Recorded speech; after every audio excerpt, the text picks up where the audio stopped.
Bismillahirrahmanirrahim. Assalamualaikum warahmatullahi wabarakatuh.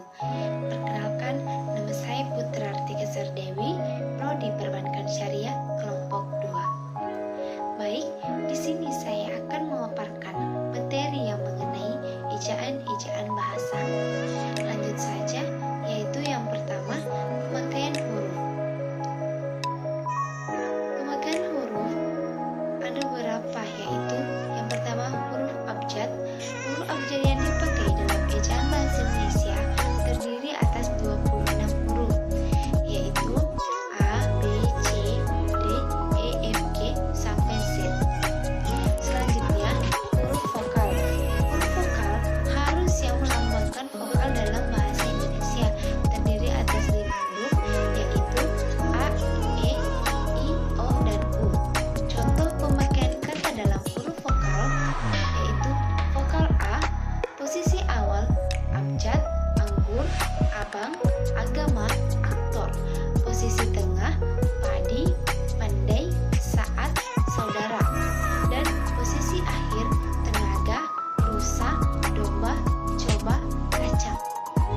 Vokal I, posisi awal itu ikan, iguana, ibarat, ibadah. Posisi tengah, simpan, sinyal, minyak, kicau. Dan posisi akhir, murni, biji, menghadiri, bukti, bernyanyi.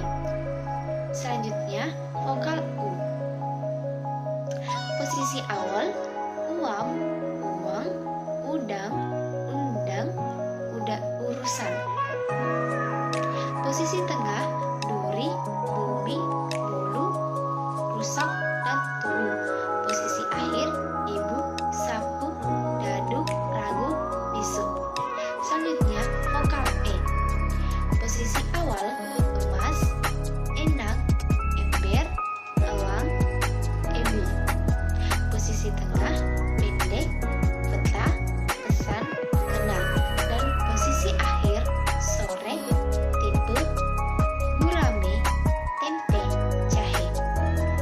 Selanjutnya, vokal O. Posisi awal, oleh, oksigen, obat, objektif, obrolan. Posisi tengah, kota, bosan, sore, dosa, dan bohong. Dan yang terakhir, posisi akhir, radio, foto, audio, algojo, dinamo.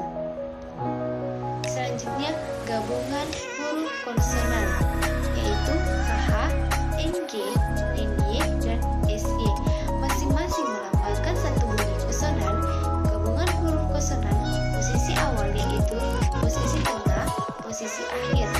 KH khususnya akhir tarik, NG ngarai, namun senang, NY nyata, banyak, SY syarat, musyawarah, arasy, next expression.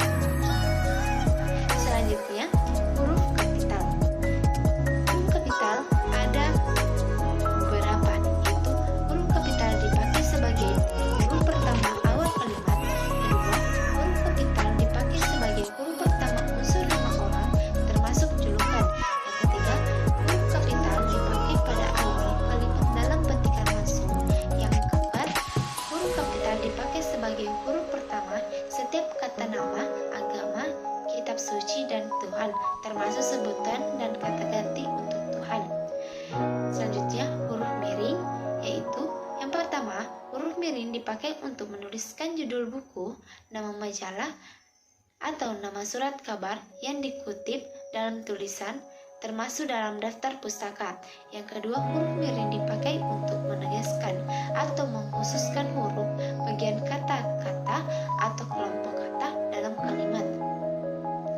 Huruf miring dipakai untuk menuliskan kata atau ungkapan dalam bahasa daerah atau bahasa asing. Selanjutnya, huruf tebal. Yang pertama, huruf tebal dipakai untuk menegaskan bagian tulisan yang sudah ditulis miring. Yang kedua, huruf tebal dapat dipakai untuk menegaskan bagian-bagian karangan seperti judul buku, bab, atau sub.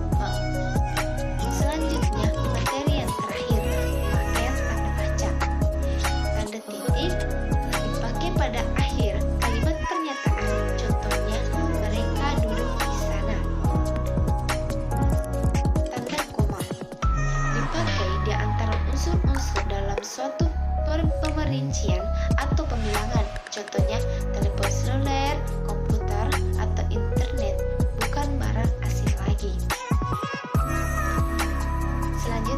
Selanjutnya, tanda titik koma dapat dipakai sebagai pengganti kata penghubung untuk memisahkan kalimat setara yang satu dari kalimat setara yang lain di dalam kalimat menjemuk. Contohnya, hari sudah malam, anak-anak masih membaca buku. Selanjutnya, tanda titik dua dipakai pada akhir suatu pernyataan lengkap yang diikuti pemerincian atau penjelasan. Contohnya, mereka memerlukan perabot rumah tangga, kursi, meja, dan lemari. Selanjutnya, tanda huruf dipakai untuk menandai bagian kata yang terpenggal oleh pengganti baris. Contohnya, di samping cara lama diterapkan juga cara baru. Selanjutnya, tanda pisah dipakai untuk membatasi penyisipan atau kata kalimat yang memberi penjelasan di luar bangun kalimat. Contohnya, kemerdekaan bangsa itu saya yakin akan tercapai di perjuangan oleh bangsa itu sendiri. Selanjutnya, tanda tanya dipakai pada akhir kalimat tanda tanya. Contohnya, kapan hari pendidikan nasional diperingati. Selanjutnya, tanda seru dipakai untuk mengakhiri ungkapan atau pernyataan yang berupa seruan atau perintah yang menggambarkan kesungguhan, ketidakpercayaan, atau emosi yang kuat. Contohnya, alangkah indahnya taman laut di Budekan. Yaitu selanjutnya, tanda elipsis dipakai untuk menunjukkan bahwa dalam suatu kalimat atau kutipan ada bagian yang dihilangkan. Contohnya, penyebab komisorotan akan diteliti lebih lanjut. Selanjutnya, tanda ketik dipakai untuk mengambil ketikan langsung yang berasal dari pembicaraan naskah atau bahan tertulis lain. Contohnya, merdeka atau mati, perintah atasannya besok akan dibahas dalam rapat. Selanjutnya, tanda petik tunggal dipakai untuk mengambil petikan yang terdapat dalam petikan lain. Contohnya, tanya dia, ku dengar bunyi kring kring tadi.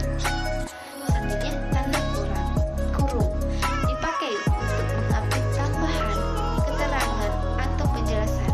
Contohnya, dia memperpanjang surat isim mengemudi atau SIM. Tanda kurung siku dipakai untuk mengapit huruf, kata, atau kelompok kata sebagai koreksi untuk tambahan atas kesalahan atau kekurangan di dalam naskah asli yang ditulis orang lain. Contohnya, sang sapurba mendengar bunyi gemerisik.